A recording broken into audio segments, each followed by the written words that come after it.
사랑하는 성도 여러분, 우리가 섬기는 하나님은 한마디로 가디스 러브, 하나님은 사랑이시라. 저는 이 말씀을 너무 좋아합니다.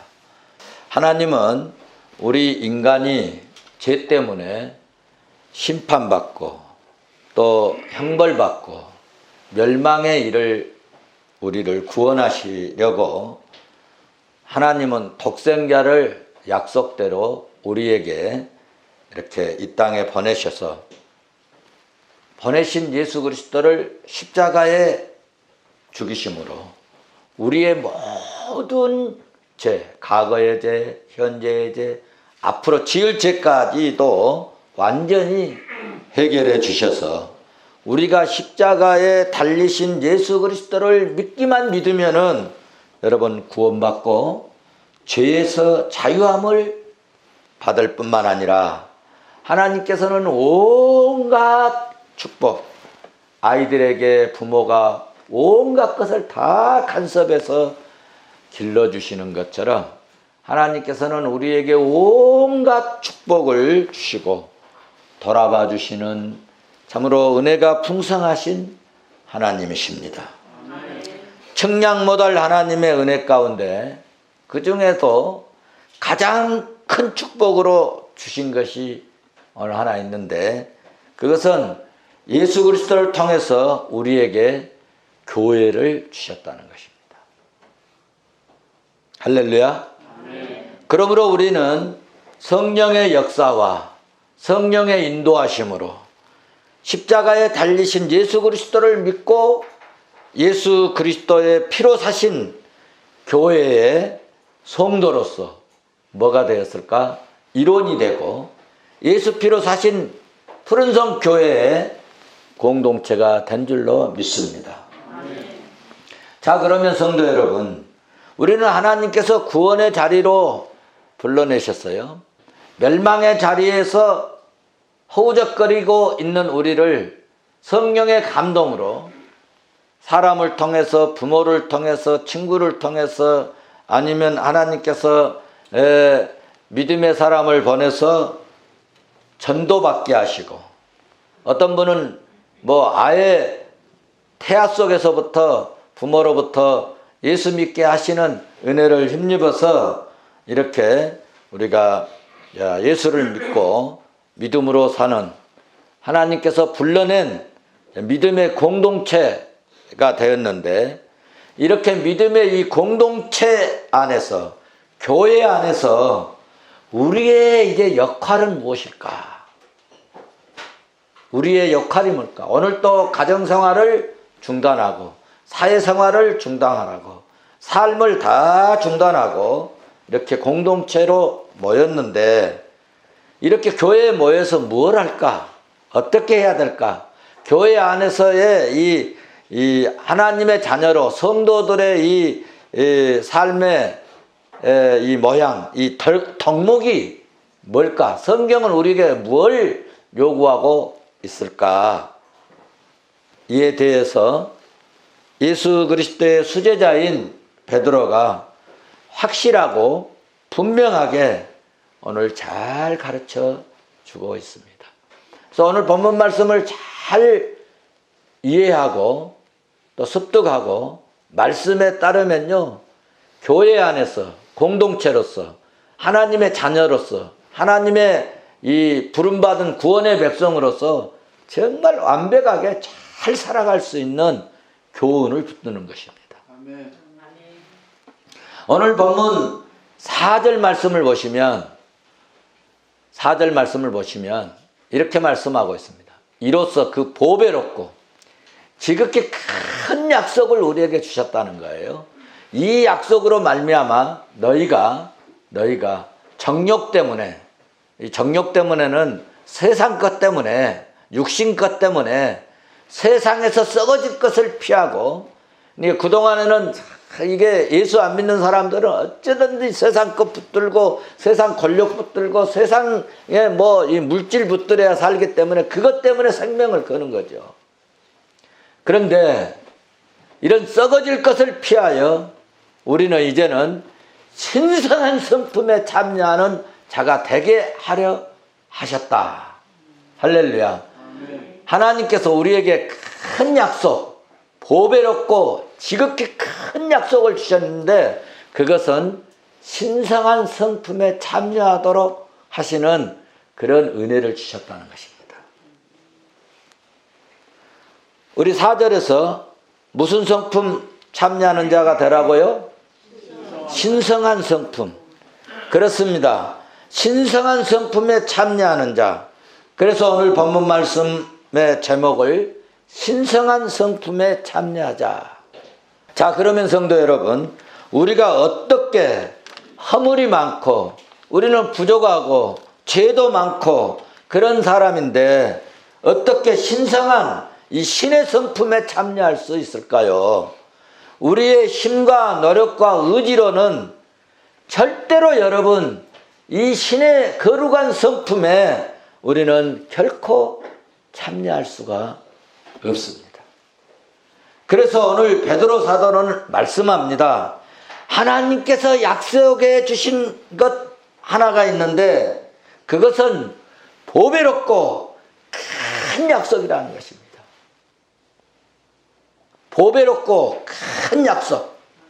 그것이 뭐냐 하면은 신의 성품에 참여할 수 있는 은혜와 복을 주시겠다는 것입니다. 이것을 약속하셨다는 것이에요. 그래서 3절을 보시면 오늘 4절 이전에 3절을 가서 보시면 우리 3절 한번 보시고 갈까요? 3절 보시면은 그렇게 말씀을 하고 있습니다. 그의 신기한 능력으로, 무슨 능력으로요? 그의 신기한 능력으로 생명과 경건에 속한 모든 것을 우리에게 주셨다. 이는 자기의 영광과 덕으로서 우리를 부르신 이를 알므로, 다 알아요. 우리의 속성, 우리의 성길, 우리의 연약함, 우리의 부족함을 다 알므로 말미암아 그 다음에 4절에서 그러므로 우리에게 신의 성품에 참여할 수 있는 은혜를 주시겠다고 약속을 하셨다는 것입니다. 할렐루야. 그러니까 여러분, 예수 그리스도를 믿으면 예수 그리스도께서 우리에게 뭘 주시느냐? 능력을 주시는데 그 능력이 뭐냐 하면 신의 성품에 참여할 수 있는, 신성한 성품에 참여할 수 있는 새로운 피조물로 변화되어서 오늘 본문에서 말하는 신성한 성품에 참여할 수 있다는 말씀입니다. 이것이 뭐냐 하면 보배로운 예수 그리스도의 큰 약속이라는 것입니다. 그렇습니다. 성도 여러분, 우리가 예수 믿고 믿음으로 살면 주님이 주시는 은혜와 능력을 힘입을 수가 있습니다. 각양의 은사를 주시고 능력도 주시고 지혜도 주시고 청명도 주십니다. 그 중에서 가장 크고 보배로운 것은 새 생명을 주실 줄로 믿습니다. 그래서 이 새 생명의 이 힘으로 말미암아 신의 성품에 참여할 수 있는 은혜를 우리가 힘입게 된다는 말씀입니다. 여러분, 우리가 예수 믿고 믿음 생활하면서 최고의 축복은 뭐냐? 예수 성품 닮아가는 것이고 예수 형상 닮아가는 것이고 예수 성품에 참여하는 것이 여러분 최고의 축복이고 하나님의 큰 은혜인 줄로 믿습니다. 여러분, 예수 믿고 말이죠, 변화가 없다면 크게 기대할 것이 그 사람에게는 없습니다. 왜 예수 믿는 사람, 이 성도들에게 기대할 수 있느냐 하면은 새 생명의 영이 우리 속에 오셔서 주의 성령이 우리 속에 오셔서 우리를 희한하게 변화시켜서 할 수 없는 것도 하게 하시고 안 되는 것도 되게 하시고 줄곧 끓을 것 같으면 다시 살아나게 하시고 이런 희한한 신기한 이런 능력들을 주시기 때문에 사람들 보기에는, 세상 사람들이 보기에는 금방 망하고 죽어버릴 것 같지만 거기에서 여러분 싹이 나고 꽃이 피고 새 힘을 얻고 큰 일꾼으로, 큰 거복으로 여러분 일할 수 있도록 때로는 하나님께서 역전시켜버리는 기적의 역사를 만들어내기 때문에 여러분 교인들, 성도들, 하나님의 사람들에게는요 항상 기대와 비전을 가질 수 있다는 겁니다. 우리는 말씀 듣고 변화받을 수 있기를 바랍니다. 말씀 듣고 새롭게 되기를 바랍니다. 그래야 우리에게 기대가 되는 것이고 우리에게는 비전이 있는 것입니다. 고린도후서 5장 17절에서 그렇게 말씀하셨죠. 그런즉 누구든지 그리스도 안에 있으면 뭐가 된다고요? 새로운 피조물이라. 여러분 새로운 피조물이라는 거예요. 누구든지 예수 안에 있으면, 그리스도 안에 있으면, 예수 그리스도 안에 있으면 새로운 피조물이라. 이전 것은 지나갔으니 나약하고 힘없고 무능한 죄 많은 그런 인생으로서 그런 삶은 지나갔으니 예수 안에 있으면 여러분 새로운 사람, 새로운 일, 새로운 피조물로 하나님이 은혜를 주신다는 것입니다. 우리 가슴에 그러므로 예수 그리스도를 품고 십자가에 달리신 예수 그리스도를 품고 잃어버렸던 거룩한 성품을 찾아서 새로운 피조물로 예수 그리스도의 성품, 거룩한 신의 신성한 성품에 참여하는 우리 성도들이 그런 복된 성도가 될 수 있기를 주의 이름으로 축원합니다. 두 번째로 거룩한 성품에 참여한 우리 성도들이 갖추어야 할 덕목이 있다는 것입니다. 이렇게 거룩한 성품에, 신의 성품에, 하나님 성품에, 신령한 성품에 참여할 성도들이 갖추어야 할 덕목에 대하여 여러분 5절부터 말씀하고 있습니다. 우리 5절 7절 우리 읽었지만 다시 한번 보실까요? 5절 7절, 5절에서 7절 우리 같이 한번 보시겠습니다. 같이 봅니다. 시작. 너희가 더욱 힘써 너희 믿음의 덕을 지식의 절제를, 절제의 인내를, 인내의 경건을, 경건의 형제 우애를, 형제 우애의 사랑을 더하라. 이 말씀을 여러분 정말 오늘 가슴판에 새겼으면 좋겠습니다. 성도들이 갖춰야 할 덕목 이 8가지, 믿음의 덕을, 덕의 지식을, 지식의 절제를, 절제의 인내를, 인내의 경건을, 경건의 형제 사랑을, 형제 우애의 사랑을 더하라. 이렇게 말씀하고 있습니다. 성도가 지녀야 할 이 첫 번째 덕목이 뭐냐 하면 첫 번째 덕목이 뭐예요? 믿음의 덕을 더하라. 믿음의 덕을. 하나님의 선물로서 성도들의 신앙생활의 이 첫 관문이 뭐냐? 믿음입니다. 믿음입니다. 믿음은 뭐냐? 건물로 말하면은 건물을 세울 때 뭐 먼저 세우죠? 골조를 세우는 거예요. 그래서 믿음은 신앙생활의 골조와 같아요. 뼈대와 같다는 것입니다. 덕은 뭐냐? 이렇게 우리가 예쁘게 꾸미고 인테리어 하는 이런 거와 같습니다. 믿음은 우리 몸으로 말하면 뼈와 같고 덕은 뭐가 같으냐? 우리 살과 같습니다. 여러분, 우리 몸의 기본이기, 이 뼈대는 우리 몸의 기본이기 때문에 뼈대가 어때요? 약해야 되겠어요? 튼튼해야 되겠어요? 튼튼해야, 단단해야 건강한 육체인 것처럼 믿음이 확실하고 믿음이 바로 서야 성도로서 기본이 된 사람이라고 말할 수 있습니다. 이 뼈대가 없고 이 골조가 없고 이 기본이 안 된 사람들은 조금만 흔들리는 사건이나 여건이나 환경이나 이런 문제에 빠지면 어때요? 쓰러지는 거예요. 뼈대가 약한 사람은 살짝 건들기만 하면 넘어지잖아요. 쓰러지잖아요. 신앙생활 그렇다는 것입니다. 그런데 성도 여러분, 한번 생각해 보세요.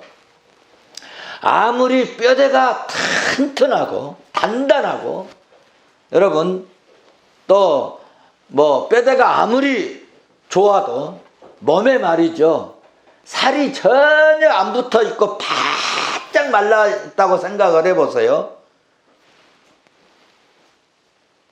그런 사람 보고 나 건강하다 그렇게 말해요? 여러분 보기 어때요? 보기가 좋아요, 안 좋아요? 보기가 해골바가지죠. 여러분 가끔 뭐 무슨 일이 있어서 혹시 엑스레이 찍어본 적 있으세요? 혹시 엑스레이 찍어본 적 있어요? 촬영해 본 적 있어요? 뼈가 보이죠? 그 뼈가 아주 멋있던가요? 별로 뼈대는 그렇게 멋있어 보이지는 않습니다. 뭐가 붙어 있어야 돼요? 그 뼈에, 우리 속에, 뼈 속에 뼈가 있는 이 위에 살이 붙어 있으니까 오늘 우리의 이 모습이 아름다운 거예요. 뼈가, 뼈 속에. 그런데 여러분 혹시 해골 보셨어요? 예쁘고 멋있던가요? 나무도 말이죠. 나무도 말이죠. 옥상에 우리 여기 갖다 놨다가 옮겨가지고 뭐 시들시들해서 이파리 다 떨어지고 딱 나무만 남으니까 볼품이 하나도 없더라고요. 그래서 저는 올라가서 그걸 보면서 이거 우리가 신앙생활, 인생을 살면서 때로는 이 헌신의 이파리도 내야 되겠구나. 섬김의 이파리도 내야 되겠구나. 도움의 이파리도 좀 내야 되겠구나. 사랑의 이파리도 좀 내야 되겠구나. 그런 것을 느꼈어요. 여러분 그것 보고 아이고 보기 싫네 이것이 아니라 그걸 보고 나에게 뭘 얘기해 주는가. 말을 들을 줄 알아야 돼요. 자, 그래서 사람도 뼈대도 튼튼하고 살도 적당히 붙어 있어야지 멋있고 예쁜 줄로 믿습니다. 그러고 보면은 제가 이 말씀 준비하면서 우리 성도들을 한번 이렇게 생각을 해봐서 얼굴로 필름으로 영적으로 다 봐봤어요. 다 봐봤더니 다들 적당하게 다 살이 붙어 있더라고. 적당하게. 그래서 정말 남성들도 그렇고 여성들도 그렇고 참 우리 교회 성도들은 참 예쁜 성도들인 줄로 믿습니다. 할렐루야. 그러니까 여러분 믿음은 뼈와 같고 살은 무엇과 같으냐? 덕과 같다고 오늘 내가 비유를 해서 말씀을 드렸습니다. 그러니까 교회라는 공동체에서 신앙생활 할 때에 믿음도 있어야 하고 여러분 뼈는 약한데 막 살만 붙어 있으면 어떻습니까? 보기 좋습니까? 그것도 안 보기 쉽잖아요. 적당하게 있어야 됩니다. 그래서 믿음도 있어야 되고 덕스러움도 있어야 된다, 없어야 된다? 교회에서 오직 믿음만 있고 덕 이런 거 필요 없다 그러면 안 되는 거예요. 믿음도 있어야 되고 덕스러움도 있어야 된다는 것입니다. 어떤 사람은 믿음은 좋습니다. 열정도 있습니다. 잘 섬기기도 합니다. 믿음의 능력도 나타납니다. 그리고 논리도 좋고 아는 것도 많고 경험도 많고 그런데 덕이 좀 부족해서 인간관계 성도들과 자꾸 부딪히고 자꾸 분쟁을 일으킵니다. 긁어서 부스럼을 만들어냅니다. 옳은 말을 합니다. 바른 말 같은데 교회 안에서 자꾸 여러분 분쟁을 일으키고 문제를 일으키고 불화를 일으킵니다. 이런 사람은요, 덕이 부족한 사람이에요. 사랑하는 성도 여러분, 교회 안에서는 첫 번째 믿음이 있어야 되는데 그 믿음 위에 뭘 세워야 된다? 덕을 세워야 된다는 거예요. 진실을 낱낱이 여러분 캐내고 사실을 명확히 규명하는 것도 중요하지만 더 중요한 것은 덕을 세우는 것입니다. 예를 들어서 오늘 식사를 못하니까 빵을 제가 뭐 한 30개 사왔다고 그럽시다. 그런데 냉장고에 넣어놨는데 누가 그냥 한 20개 먹어버렸어요. 이걸 누가 먹었냐? 빨리 말해. 교회 다니면서 이런 것을 몰래 먹어? 이거 캐내야 된다. 그리고 계속 캐내다 보면은 그게 바르게 하게 하는 하나의 방법도 있지만 그것 때문에 여러 사람들이 상처를 받고 또 그것 때문에 여러분 그 뼈대가 조금 세워졌던 그 뼈대가 부러져 버릴 수도 있다. 쓰러져 버릴 수도 있다 하는 것입니다. 그래서 우리는 어쩔 때요 알고도 어떻게 해야 돼요? 그렇습니다. 알고도 모르는 척. 그것이 진리가 아닐 때는 알고도 속아줄 때도 있습니다.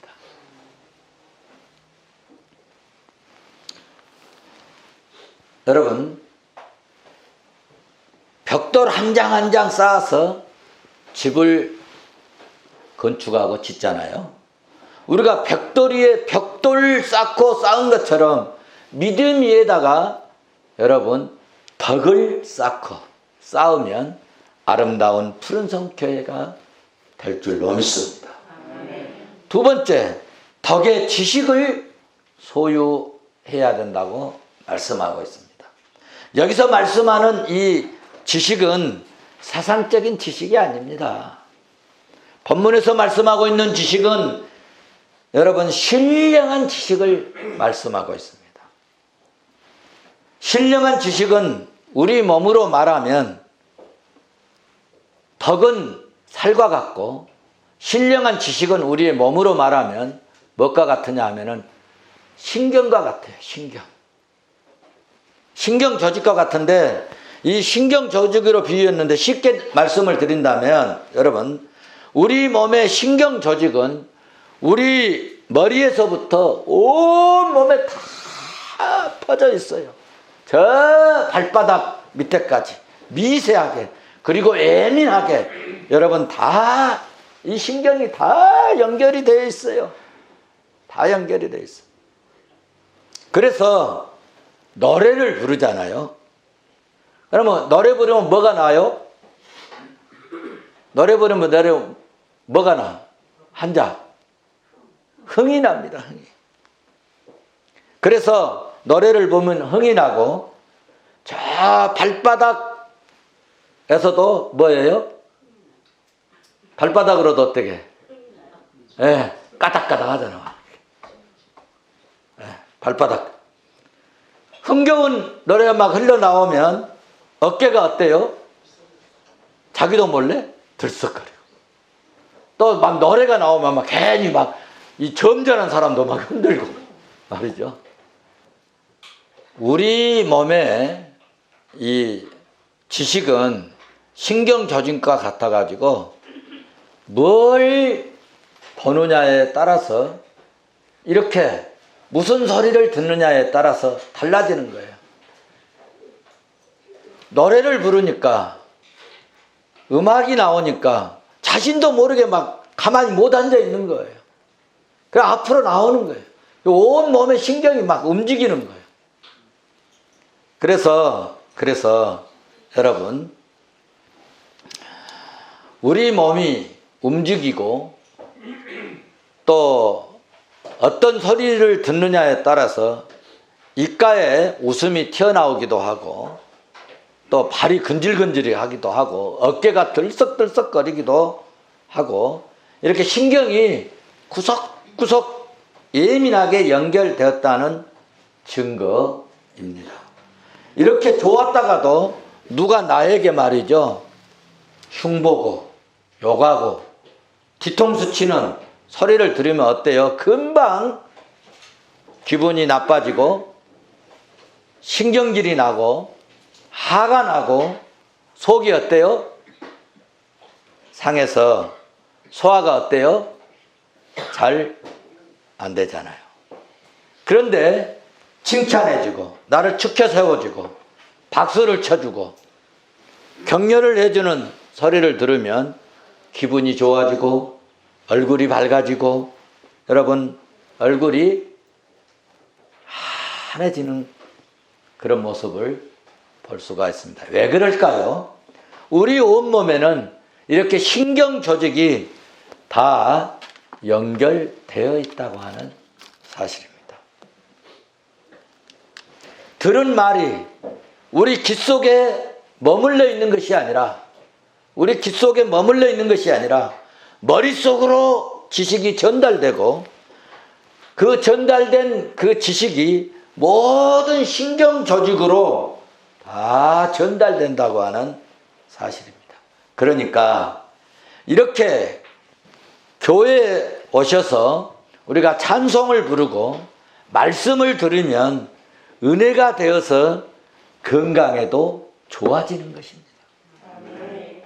그래서 교회에 안 나오고 오늘 또 건강을 위해서 등산을 가는 사람들도 있는데 여러분 교회에 안 나고 등산하는 사람들이 더 건강할 것 같아서 오래 살 것 같지만 통계청에서 조사를 하고 통계를 내놨는데 예수 믿는 성도들이 불신자들보다 여러분 무려 8년을 더 산다는 것입니다. 할렐루야. 오늘 또 제가 전하는 말씀 듣고요, 아멘 할렐루야 3번만 하시면 보약 30만 원짜리 3첩 먹은 것보다 더 건강에 좋다고 하는 사실입니다. 신경이란 제가 그 서광석 목사님 책을 보니까 거기에서 그렇게 표현해 놨더라고요.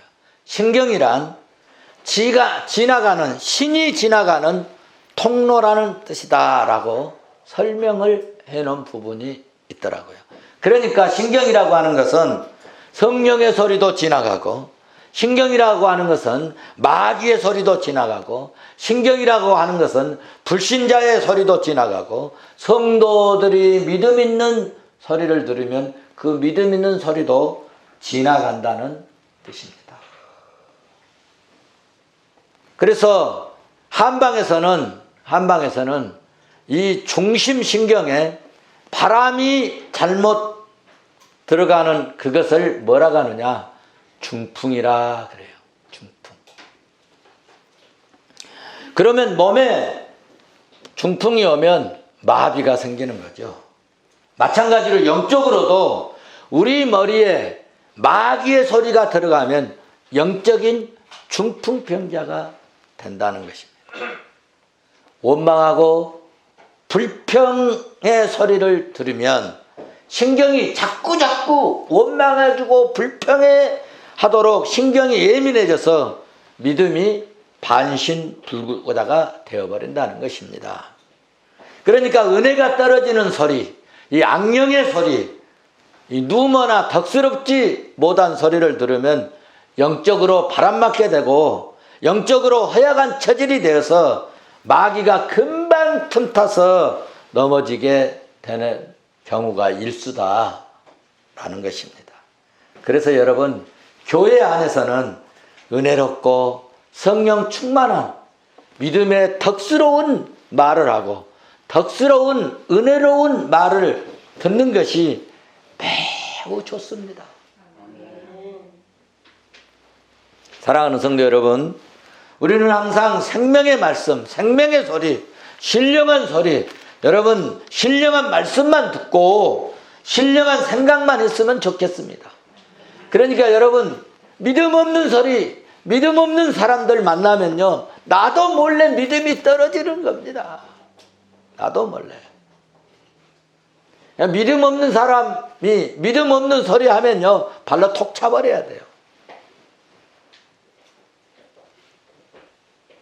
그러면 주님이 기뻐하는 공동체가 될 수 있고 주님과 신령한 동행하는 우리 교회가 될 줄로 믿습니다. 베드로가 이 제시하는 이 덕목 중에 한 가지 특이한 것은 믿음에서 생각하여 사랑으로 끝나고 있다는 거예요. 맨 앞에 믿음이 있고 마지막 덕목 사랑으로 끝나고 있지 않습니까? 그런데 중요한 것은 이 모든 덕목이 예수 그리스도를 믿는, 우리 주 예수 그리스도를 믿는 이 믿음으로 말미암아, 믿음의 근원으로 말미암아 점진적으로 맺히는